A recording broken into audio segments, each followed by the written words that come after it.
Magandang araw sa inyong lahat. Heto na ang latest weather update para sa iba't ibang bahagi ng bansa ngayong araw ng Wednesday. Naging bagyo na ang sistema na minomonitor natin sa silangan at naglabas na rin ng weather bulletin update ang Pag-asa tungkol dito at bukod nga dyan ay meron pa tayong isang bagyo na binabantayan na manggagaling sa kanluran. Kung gusto mo naman lagi kang informed sa lagay ng panahon, huwag kalimutang mag-subscribe dito sa channel.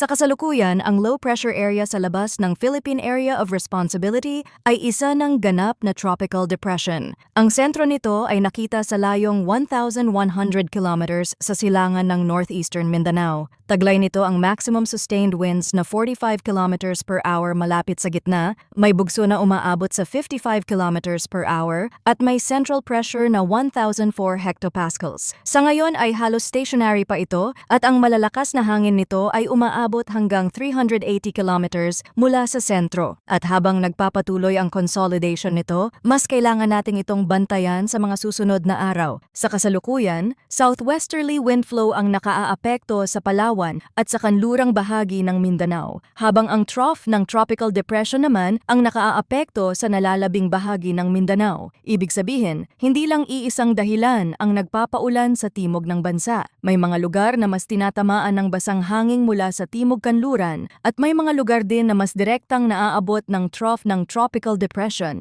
Kaya sa kabuuan, ang timog ng bansa ang may mas mataas na tsansa ngayon ng mas aktibong pag-ulan, mas makapal na kaulapan at mas madalas na thunderstorms kumpara sa maraming bahagi ng Pilipinas. Sa Zamboanga Peninsula, Barm, Soxargen, Lanao del Norte, Misamis Occidental at Palawan, ang inaasahang lagay ng panahon ay cloudy skies with scattered rains and thunderstorms dulot ng southwesterly wind flow. Sa mas simpleng paliwanag, hindi lang ito basta makulimlim na langit o ambon. May malinaw na posibilidad ng pag-ulan at thunderstorms na pwedeng magdala ng moderate hanggang minsan ay heavy rains. Dahil dito, may banta ng flash floods or landslides, lalo na sa mga komunidad na mababa ang lugar, malapit sa mga ilog o nasa mga paanan ng bundok. Kaya para sa mga nasa mga bahaging ito ng bansa, hindi dapat maliitin ang sitwasyon dahil kahit hindi tuloy-tuloy ang pinakamatinding ulan sa buong araw, sapat ang ilang oras ng malakas na buhos para magdulot ng problema. Sa Zamboanga Peninsula at Barm, mahalagang tandaan na ang southwesterly wind flow ay kayang magdala ng sunod-sunod na pagpasok ng makakapal na ulap, lalo na kung nananatiling mahalumigmig ang paligid. Pwedeng may mga oras na bahagyang humina ang ulan, pero kapag hindi nawawala ang bigat ng ulap at may mga kasunod pang thunderstorm cells, posible pa ring sumunod ang panibagong buhos. Ganoon din sa Soxargen, Lanao del Norte at Misamis Occidental, kung saan ang mga pagulan ay pwedeng magpalala ng sitwasyon sa mabababang lugar at sa mga lugar na madaling magkaroon ng paggalaw ng lupa. Sa Palawan naman, kahit may mga sandaling may bahagyang liwanag sa kalangitan, hindi iyon dapat ituring na tuluyan nang maayos ang panahon.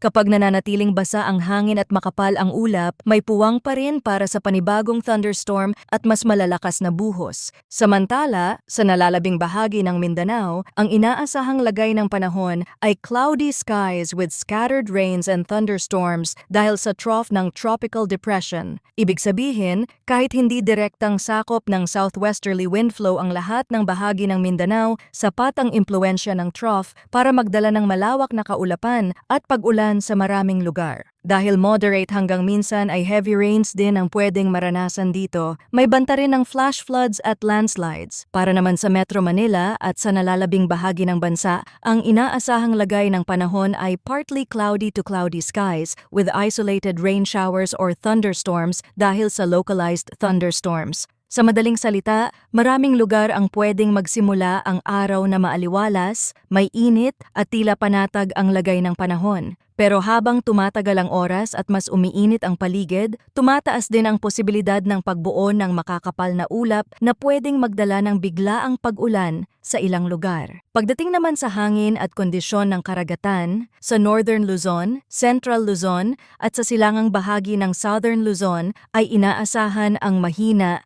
hanggang katamtamang lakas ng hangin na magmumula sa timog silangan hanggang timog kanluran. Ang coastal waters dito ay slight to moderate na may taas ng alon na nasa 0.6 hanggang 1.8 meters. Sa Palawan at sa kanlurang bahagi ng Mindanao, mahina hanggang katamtaman din ang hangin at ito ay magmumula sa timog kanluran hanggang kanluran, habang ang coastal waters ay slight to moderate na nasa 0.6 hanggang 1.5 meters. Sa nalalabing bahagi ng Mindanao, mahina hanggang katamtaman ang hangin na magmumula sa Hilagang Silangan hanggang Hilagang Kanluran at ang coastal waters ay 0.6 hanggang 1.5 meters din. Sa natitirang bahagi ng bansa, variable naman ang direksyon ng hangin, mahina hanggang katamtaman ang lakas at ang coastal waters ay slight to moderate na nasa 0.6 hanggang 1.2 meters. Sa kabuuan, hindi pa ito indikasyon ng pinakamatinding kondisyon sa dagat sa buong bansa, pero hindi pa rin ito dahilan para maging kampante. Kahit hindi ganoon kataas ang alon sa pangkalahatang forecast, pwede pa ring biglang magbago ang tunay na kondisyon sa dagat kapag may kasabay na thunderstorm o biglang pagbugso ng hangin.